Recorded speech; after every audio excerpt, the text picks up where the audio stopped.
South से हिंदी में dub हुई 11 फिल्में जिन्होंने बॉक्स ऑफिस तोड़कर रख दिया। मक्खी, मेरी जंग, अपरिचित और शिवाजी दी बॉस। ये सब सुनकर क्या याद आया? नाम सुनते ही दिमाग में हर फिल्म की एक इमेज घूमने लगी। अगर हम आपको बताते कि जो अपरिचित को टीवी पर देखते आए हैं वो तो वास्तविकता में अनियन है, या नागार्जुन वाली मेरी जंग का असली नाम मास है, तो आपका रिएक्शन थोड़ा अलग होता। आज हम ऐसी ही फिल्मों की बात करेंगे जो साउथ से आई और हिंदी बॉक्स ऑफिस पर कमाल कर गई। चलिए शुरू करते हैं। First, Baahubali the conclusion. Kattappa ने बाहुबली को क्यों मारा? कहना गलत नहीं होगा कि इस सवाल ने पूरे इंडिया को 2 साल तक बेचैन रखा। जवाब मिला 28 अप्रैल 2017 को, जब बाहुबली का दूसरा पार्ट रिलीज हुआ, और जनता ने भी इस जवाब को क्या गजब का रिस्पॉन्स दिया। फिल्म का बजट भी कुछ कम नहीं था, पूरे 250 करोड़, और इस 250 में से भी 30 करोड़ तो सिर्फ क्लाइमैक्स शूट करने में लगे थे। फिल्म ने भी आते ही कमाई के रिकॉर्ड तोड़ने शुरू कर दिए। अपनी वर्ल्ड वाइड रिलीज के महज 6 दिनों में 790 करोड़ का बिजनेस कर डाला। इससे पहले विदेश में इतनी बड़ी ओपनिंग पीके और दंगल जैसी इंडियन फिल्म्स को मिली थी। पीके ने 740 करोड़ तो वहीं दंगल ने 718 करोड़ रुपए कमाए थे। फिल्म के सिर्फ हिंदी वर्जन ने ही 510 करोड़ रुपए की करिश्माई कमाई की। बॉक्स ऑफिस इंडिया के मुताबिक बाहुबली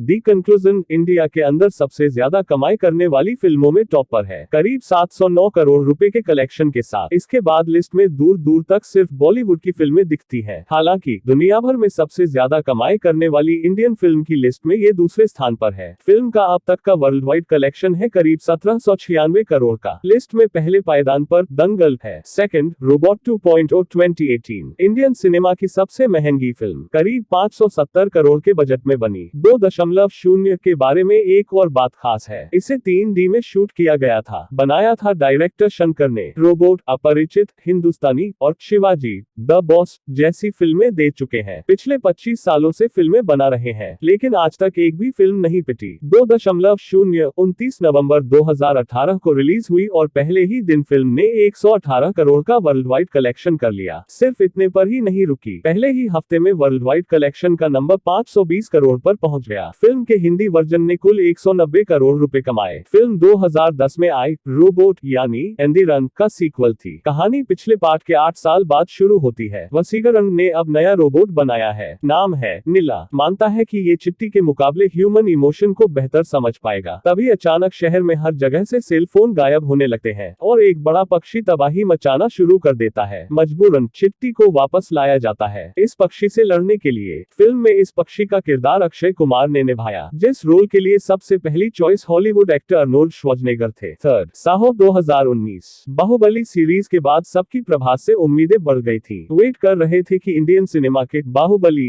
का अगला प्रोजेक्ट क्या होगा। तब अनाउंस की गई साहो। बाहुबली की तरह इसे भी पैन इंडिया फिल्म बनाया गया। प्रभास के साथ लीड में लिया गया श्रद्धा कपूर को तमिल, तेलुगु और हिंदी में रिलीज किया गया। बजट भी भारी भरकम था, पूरे 350 करोड़ का। शूटिंग भी सिर्फ इंडिया में नहीं हुई, लोकेशन में दुबई, रोमानिया और ऑस्ट्रिया जैसे देश भी शामिल थे। 30 अगस्त 2019 को फिल्म रिलीज हुई। कहानी थी एक अंडरकवर एजेंट और उसके पार्टनर की। बड़ी चोरी हो जाती है 2000 करोड़ की, जिसके बाद इन दोनों एजेंट्स को जांच के लिए भेजा जाता है। दोनों पाते हैं कि मामला सिर्फ चोरी का नहीं, यहाँ तो कई बड़े गैंग्स शामिल हैं और अब हालात बन गए हैं एक गैंग वॉर के। इस सब के बीच फंसे ये दोनों एजेंट्स क्या करेंगे, यही फिल्म की कहानी थी। फिल्म को अच्छा रिस्पॉन्स नहीं मिला, या तो सबको प्रभास से उम्मीदें ज्यादा थी या फिर फिल्म ही डिलीवर करने में नाकाम रही। बावजूद इसके फिल्म ने दुनिया भर में करीब 433 करोड़ का कलेक्शन किया। इंडिया में इसका नेट कलेक्शन करीब 300 करोड़ का रहा। हिंदी वर्जन ने कमाए 143 करोड़ रुपए। फोर्थ, बाहुबली दी बिगिनिंग 2015 1 जून 2015 को एक साउथ इंडियन फिल्म का ट्रेलर आया, आते ही झमाझम वायरल हो गया। ऐसा वक्त जब इंटरनेट पर हर चीज वायरल नहीं होती थी। कमेंट सेक्शन तारीफों से खचाखच भर गया। लोग बात देखने लगे कि फिल्म कब आएगी, जो कि लाजमी भी था। शायद पहली बार इंडियन ऑडियंस अपने कलाकारों को इतने ग्रैंड स्केल पर देखने वाली थी। बहरहाल फिल्म रिलीज हुई और इंडियन सिनेमा के इतिहास में एक नया चैप्टर लिख डाला। 180 करोड़ के बजट में बनी ये एपिक दुनिया भर में करीब 600 करोड़ कमा गई। अपनी रिलीज के वक्त इंडिया में सबसे ज्यादा कमाई करने वाली फिल्म भी बनी। फिल्म का करिश्मा सिर्फ तेलुगु वर्जन तक ही सीमित नहीं रहा, फिल्म के हिंदी डब ने भी नए रिकॉर्ड अपने नाम किए। फिल्म ने नॉर्थ बेल्ट में करीब 120 करोड़ का कलेक्शन किया। इसी के साथ हिंदी में डब पहली साउथ इंडियन फिल्म बनी जिसने 100 करोड़ का आंकड़ा पार किया। ऐसा नहीं है कि बाहुबली से पहले साउथ इंडिया की फिल्में नॉर्थ में नहीं चलती थी, लेकिन इतनी मोटी कमाई किसी ने नहीं की। बाहुबली बाहुबली ने ये ट्रेंड बदला और भी फिल्म मेकर्स को पैन इंडिया एक्सपेरिमेंट करने की हिम्मत दी। फिफ्थ, KGF 2018 अपने वक्त की सबसे ज्यादा बजट में बनी कन्नड़ फिल्म 80 करोड़ की लागत में बनकर तैयार हुई। वो बात अलग है कि जब रिलीज हुई तो दुनिया भर में 3 गुना कमाई कर गई, करीब 250 करोड़ की। KGF ने कन्नड़ सिनेमा के जमे जमाए फॉर्मूले को उलट के धर दिया था। लोग सिर्फ ये फिल्म ही नहीं देखना चाहते थे, बल्कि इस अनुभव को महसूस करना चाहते थे। सच में KGF को बड़े पर्दे पर देखना एक अनुभव के समान ही था। फिल्म को 2460 स्क्रीन्स पर रिलीज किया गया था, जिनमें से करीब 1500 हिंदी बेल्ट में थी। 2 करोड़ की ओपनिंग के साथ फिल्म के हिंदी वर्जन ने 45 करोड़ का कलेक्शन किया। फिल्म की कहानी रैगर्स टू रिचेस टाइप की है, पर एकदम टिपिकल नहीं, पास्ट और प्रेजेंट में चलती रहती है। मेन किरदार है रॉकी, गरीबी में पैदा हुआ लेकिन गरीबी में मरना नहीं चाहता, निकल पड़ता है दुनिया का सबसे पावरफुल आदमी बनने। इस सब में उसके साथ क्या क्या घटता है, यही फिल्म की कहानी है। फिल्म आने से पहले इसके लीड एक्टर यश की पहचान सिर्फ कन्नड़ प्रदेश तक ही थी। रिलीज के बाद वो एक पैन इंडिया नाम बन गए। KGF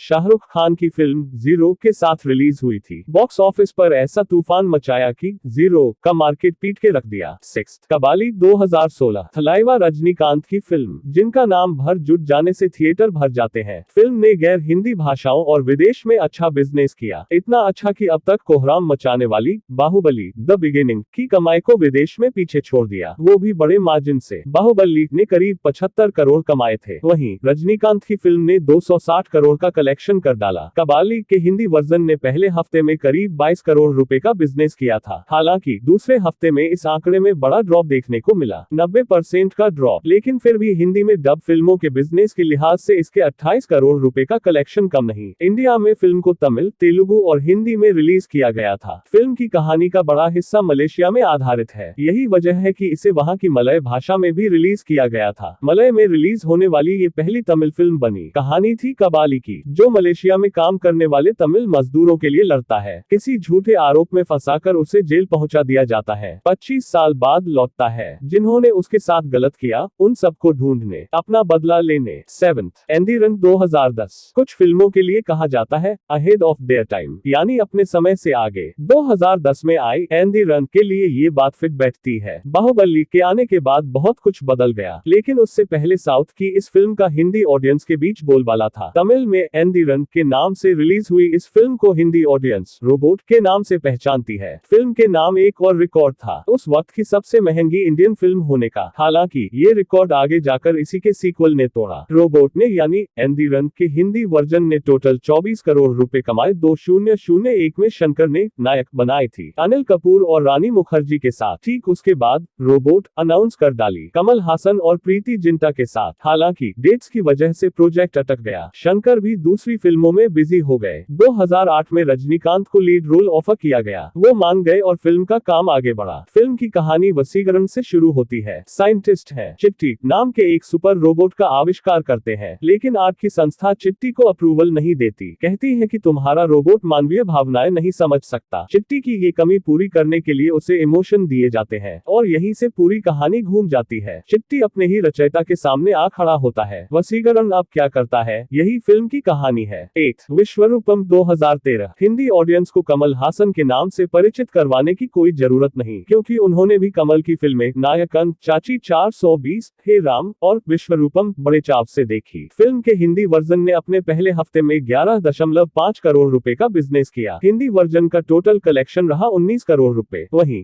फिल्म का total world wide collection 220 crore का रहा। 2018 में फिल्म का सीक्वल भी आया था। कहानी शुरू होती है विश्वनाथ से। कथक टीचर है, बीवी को विश्वनाथ के बारे में कुछ खटकता है कि ये जैसा बनता है रियलिटी में वैसा नहीं। इसी वजह से डिटेक्टिव को अपने पति के पीछे लगा देती है। डिटेक्टिव को जो पता लगता है उससे इन सब की दुनिया बदल जाती है। कमल ने ही फिल्म को लिखा और डायरेक्ट किया था। 9th आई 2015 डायरेक्टर शंकर की एक और हिट फिल्म तमिल के साथ साथ तेलुगु और हिंदी में रिलीज की गई। फिल्म के हीरो थे विक्रम, जिन्हें हिंदी ऑडियंस अपरिचित से पहचानती है। आइक में अपनी परफॉर्मेंस के लिए उन्हें बेस्ट एक्टर का फिल्म फेयर अवार्ड भी मिला था। यहाँ उन्होंने एक बॉडी बिल्डर का किरदार निभाया, नाम था लिंगेसन। लिंगेसन को टॉप मॉडल दिया के साथ काम करने का मौका मिलता है। दोनों की जोड़ी हिट हो जाती है। लिंगेसन की सक्सेस से जलकर कुछ लोग उसे एक ड्रग दे देते हैं, जिससे उसकी पूरी बॉडी खराब हो जाती है। आगे जाकर लिंगेसन इन्हीं लोगों से अपना बदला लेता है। इस सब के बीच क्या होता है, यही फिल्म की कहानी है। फिल्म में बॉडी बिल्डर लिंगेसन का किरदार हॉलीवुड एक्टर अर्नोल्ड श्वार्ज़नेगर से प्रेरित है। यही कारण है कि फिल्म के म्यूजिक लॉन्च पर अर्नोल्ड भी मौजूद थे। रिलीज के बाद फिल्म को बम्पर रिस्पॉन्स मिला। बॉक्स ऑफिस इंडिया के मुताबिक फिल्म ने पहले ही दिन साउथ इंडिया में 21 करोड़ का कलेक्शन किया था। फिल्म का अब तक का टोटल कलेक्शन है 225 करोड़ रुपए और हिंदी वर्जन ने कमाए टोटल 18 करोड़। 10th बॉम्बे 1995। बॉम्बे को उस समय की बाहुबली कहना गलत नहीं होगा। फिल्म की कहानी 1993 में हुए दंगों पर आधारित थी, जो मणि रत्नम के डायरेक्शन और AR रहमान के म्यूजिक से और निखर गई। अरविंद स्वामी और मनीषा कोइराला लीड रोल में है। अरविंद ने यहाँ एक जर्नलिस्ट का रोल किया, जिसे शहला नाम की एक मुस्लिम लड़की से प्यार हो जाता है। परिवार नहीं मानता तो वो उनकी मर्जी के खिलाफ जाकर उससे शादी कर लेता है। फिर आता है साल 1993। दंगे फैलते हैं, जिसमें इनके जुड़वा बच्चे खो जाते हैं। फिल्म की कहानी बेहद मार्मिक थी। हिंदी बेल्ट में खूब पसंद की गई। उस समय की साउथ से हिंदी में डब हुई सबसे ज्यादा कमाई करने वाली फिल्म बनी। बॉक्स ऑफिस इंडिया के मुताबिक फिल्म के हिंदी वर्जन ने 13 करोड़ का कलेक्शन किया। उस समय के हिसाब से ऐसा कलेक्शन वाकई बड़ी बात है। 11 हिंदुस्तानी 1996। इंडिया में कम ही फिल्में बनी हैं जो विजिलेंटे जस्टिस को जस्टिफाई करती है। उन चुनिंदा फिल्मों में से एक है इंडियन, जिसे हिंदी में हिंदुस्तानी के नाम से रिलीज किया गया। फिल्म में कमल हासन का डबल रोल था, एक स्वतंत्रता सेनानी जो अपने आसपास हो रहे भ्रष्टाचार से तंग आ चुका है, कुछ करना चाहता है, एक एक कर भ्रष्ट सरकारी अधिकारियों को मारना शुरू कर देता है। अंत में बात पहुंचती है उसके भ्रष्ट बेटे पर। यहाँ भी वो मोह में नहीं पड़ता और अपने बेटे को मारने के मिशन पर निकल पड़ता है। फिल्म का एक्शन और एक पिता का ऐसा अनुशासन जनता को खूब भाया। इस पॉइंट पर नॉर्थ बेल्ट की ऑडियंस शंकर के काम से भी परिचित हो चुकी थी। फिल्म ने 3 नेशनल अवार्ड अपने नाम किए, यहाँ तक कि इसे उस साल इंडिया की तरफ से ऑस्कर्स के लिए भी भेजा गया था। फिल्म ने 25 करोड़ कमाए, जिसमें से 11 करोड़ इसके हिंदी वर्जन का कलेक्शन